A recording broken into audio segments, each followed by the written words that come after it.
Hey, good morning. Thank you very much for joining us this morning. Again, as a reminder to members of the media on the call, you can press *1 on your telephone's keypad to get in the queue to ask questions for Louisiana Lafayette head coach Mark Hudspeth.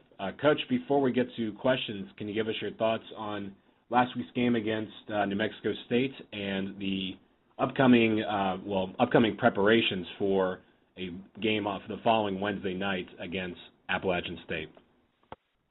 Well, just disappointing for our players. They're playing awfully hard right now, and we're playing awfully well in most areas. But the turnovers have really been a critical part of our last two losses. If we could correct those things, we really feel like we'd be 4-1 sitting right here and probably feeling a lot different.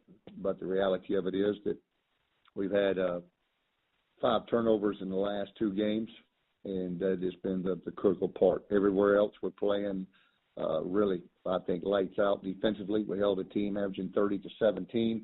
Our special teams are playing awfully well. A lot of guys stepped up and came in and played critical roles the other night when needed to, especially at the running back position, and Jalen Nixon coming in and playing as well as he did to spark our team in the second half. So a lot of good things our players are doing. I love their effort, their preparation, and I have no doubt that we're going to get these turnovers fixed and still have an outstanding season. They're working too hard. All right, Coach, thank you very much. Our first questions come from Brett Stretlow with the Winston-Salem Journal. Hey, Coach, just as you have, Scott Satterfield said this will be a good time for him to try to heal up some guys, and I know you've had some injuries. Can you kind of give a little bit of an outlook on what this week could do in terms of maybe trying to get some guys healthy? Yeah, we're beat to hell right now, to say the least. But luckily it comes at a great time where we have at least a 10-day layoff before we play App here at home. We've got some guys that need some time to heal up.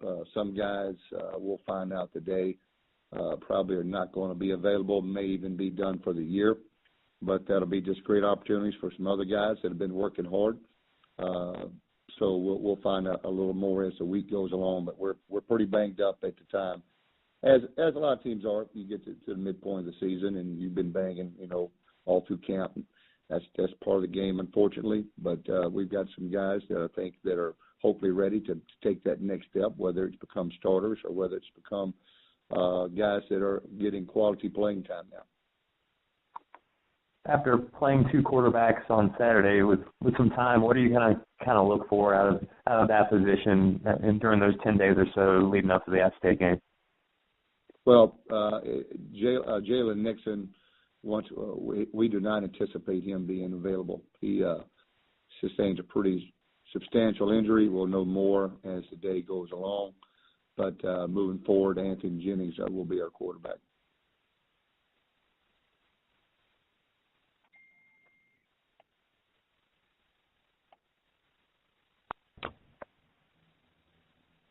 Brett, did you want to ask a follow-up question? Yeah, if I've got a minute to, just what are your impressions of App State so far, coming up from a pretty tough non-conference schedule with Miami and Tennessee? What have your impressions been of them so far? Oh, they're a good team. My impressions have not changed. I thought they would obviously compete with the teams that they got to start the year for sure, and they definitely did that against Tennessee. I know they were disappointed probably the way they played against Miami, but they've had a tough non-conference schedule and have come out of that pretty solid, outstanding team led by an outstanding quarterback and just a great backfield, to say the least, and a defense that plays awfully hard. They're an outstanding team. So it'll be a great challenge for us, but our kids are looking forward to this game. We've been looking forward to this all year long, so excited for this opportunity. Whether it's Marcus Cox or Jalen Moore, does your preparation for their offense change at all, regardless of who the running back is for that group? Yeah, your preparation changes from you better give your best on every play to you better give your best on every play. no matter whoever's in the game with those guys. They're both are guys that can take it to the house. It doesn't matter. We won't even, for us, it doesn't matter who's in the backfield. We better be giving our absolute best because they both are two of the best backs in the conference. Thank you. Thank you very much, Brett, and thank you, Coach Hudspeth. Those are all the questions we have for you today. We appreciate your time. Thanks a lot. Yep, thank you.